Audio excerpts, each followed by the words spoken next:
The Dearborn Independent, June 4, 1921, number 32. Mr. Ford's page. Some men appear to be afraid to have the people think. The danger of every age is that the people do not think half enough. Thinking is too hard work ever to become a popular pastime. The nearest we come to thinking is when things begin to go badly, and that is the wrong time to begin thinking. The best time to think about economic problems is the time of prosperity. But we allow others to do our thinking for us then, the shallow optimists. And when bad times come, we still allow others to do our thinking for us, the destructive and antisocial radicals.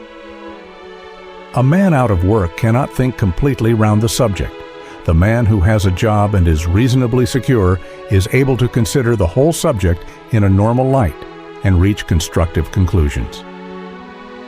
Do your thinking when the sun shines. There is a false theory which dates from ancient times that the way to prevent social or political disruption is to prevent the people from thinking. Keep their minds off fundamental problems and everything will go along without disturbance. Sometimes this was done by free circuses and free distribution of food, as in ancient Rome. Sometimes it was done by bringing on a war when the population seemed to be growing restless. Sometimes it is achieved by bringing upon the stage a leader with a Roosevelt personality who captures the imagination of the people and gives an appearance of rushing hither and thither on an endless series of hopeful quests. In these days, the same doctrine is preached with reference to unemployment. Keep the people employed, because if you do not, they will begin to think, and thinking is not a good sign. It is doubtless true that unemployment is unnecessary, or would be unnecessary if our affairs were managed by plain common sense.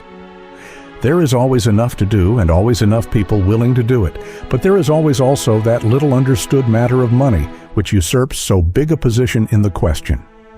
Unemployment is everybody's fault, and not the fault of a class only, as the false teaching of the day asserts. The class propaganda is merely a postponement of the sense of general responsibility which all the people must feel before substantial and enduring progress can be made. As to the dangers of the people thinking, there are several points to observe. Thought, of course, is the most powerful dynamite in the world. Thought has achieved whatever we see. Wrong thought has achieved all the wrong we see. It is not thought that is dangerous, but its temper and direction. It is perhaps true that one of the root causes of our troubles today is that there is too little public thinking.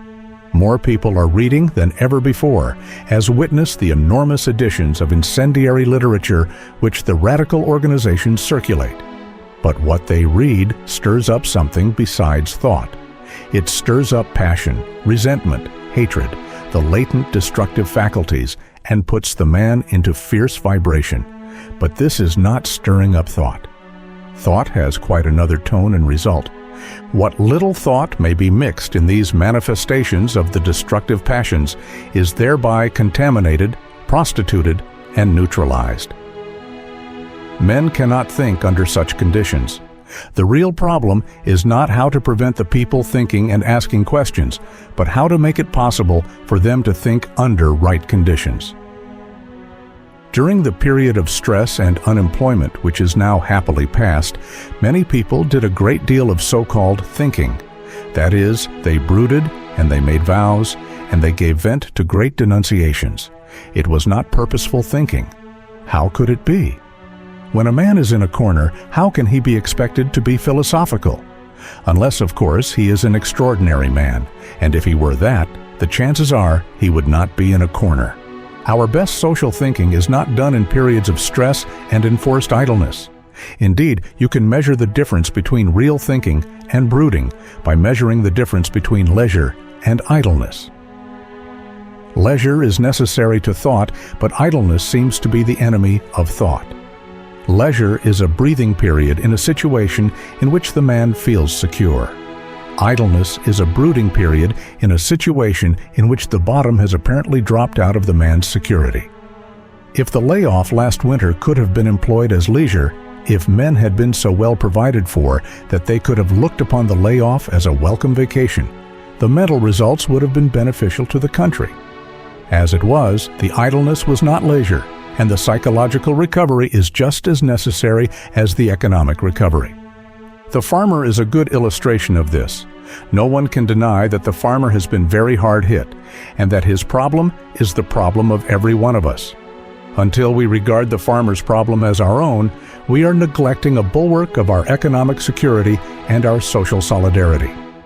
We hear in other countries of soldiers and workmen's committees. What we need in this country is a better understanding and a closer relation between workmen and farmers. During the slack season of the winter, when the farmer himself was shut out of his fields by winter, he did a great deal of brooding. He had enough to brood about too, and he expressed himself quite fully. His leisure was robbed of its value because of the change that had come in his economic standing, and his thoughts veered likewise. He said, among other things, that he would not raise a bushel more grain this year than he needed for himself and family.